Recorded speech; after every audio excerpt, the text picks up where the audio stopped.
I was diagnosed in October 2015. Well, I was in a hospital they were to remove a mass on my lung. Turned out being benign. And while I was there, I think my wife and the staff noticed I was getting lost trying to find my hospital room. Nurse comes over and asks my wife, has he had any brain issues? No, not at all, but she recommended I get a scan of my brain. So since I was there, I did. Doctors come in after that and say, we've got some bad news. You've got primary central nervous system lymphoma, very rare kind of brain cancer. So rare, in fact, that they really weren't able to tell me what stage or anything I was at. But my kids, because they were so interested, did their own research and read all about the thing and said I may have as little as 3 months left to live. And that's what I learned in October 2015. Well, as I would imagine everybody goes through when they hear that kind of news, you're utterly terrified, confused, getting different kinds of advice. You're not sure what to sort out. So it takes a shakedown period to just understand things and sort them out. Eventually, the doctor said, you must go through chemo, which we did. I went through 5 sessions, but it turns out that after the first 2, I was cancer-free. Now, they made me go through the rest to be sure they got it all, but that was the process. He had surgery prior to chemo, so first surgery to remove 2 tumors near the surface, and then there were other tumors deep within the brain, thus the chemo. It was Correct. after the surgery and after 2 chemos, and every few chemos they check to see where he stands. So he was fine seemingly after 2, but they said, well, we want to give you more because there could be invisible cells that could trouble you later. Later, after I finished chemo, I went with her to Seattle to examine something called stem cell transplants, which is a more intensive form of chemo to prevent the cancer from ever coming back. It turns out that she and I in prior years were missionaries to Chinese government officials. And here we are in Seattle just trying to learn about stem cell research. We get this email from China.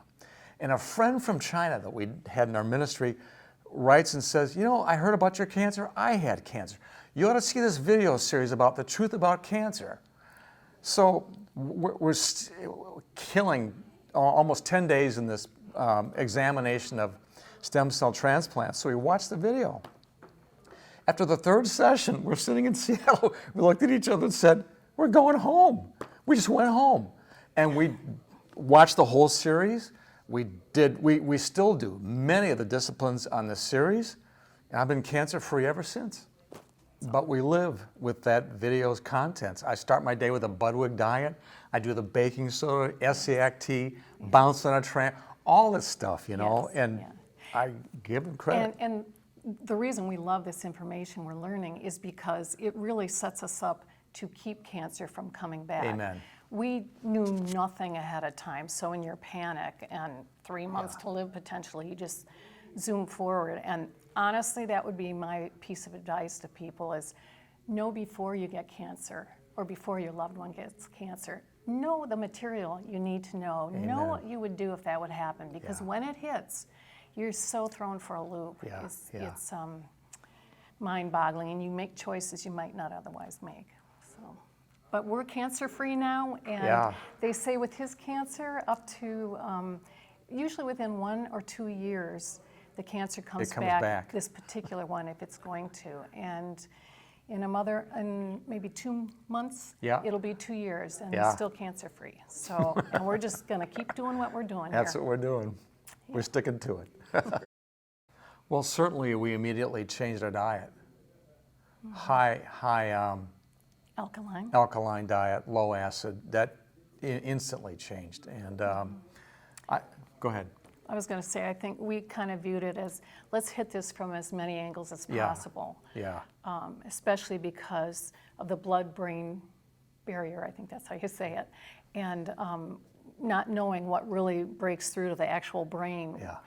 You know, like you listed several things. We just kind of took on 5, 6, 7, 8 things, but primarily really critical to have organic a lot of vegetables. We're kind of sick of salads, but I know you don't have to be Very limited sick to of salads. salads.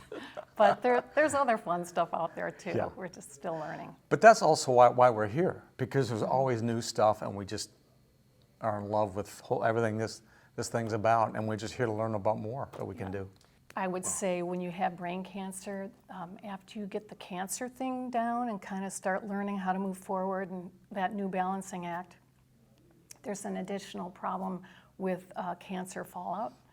And so I'm hoping that a lot of these, the nutritional advice and other advice will be helpful towards restoring the brain, because Jim has some memory issues and some other issues that we have to work through now. Apart from cancer, it's sort of a whole new world now of getting smarter about the brain itself and how to help it out. So yesterday when we were here, the first guy I met and bumped into, brain cancer for him.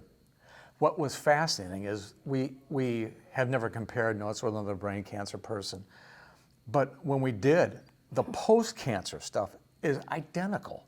Forgetting a million things, your brain does this and doesn't do that. He's like a clone of me. It's amazing what we all both have gone through. Last point I'll make, I gotta say it, we have been, for a lot of our lives, strong Christians. We honestly believe God has actually healed me. A man came into my hospital room, laid hands on me and prayed for me. I think, I'll never know, but I have a feeling that was a big aspect of this. Yeah. We're just out of this cancer thing, thanks to Truth About Cancer. Oh, I can barely look at Ty and Charlene without crying, because it saved my life, I think. And not just ours, but we're passing it on through Facebook and conversations and in our church and stuff like that. So the fire's out there, it's catching on. We're glad to be a part of it. Yeah.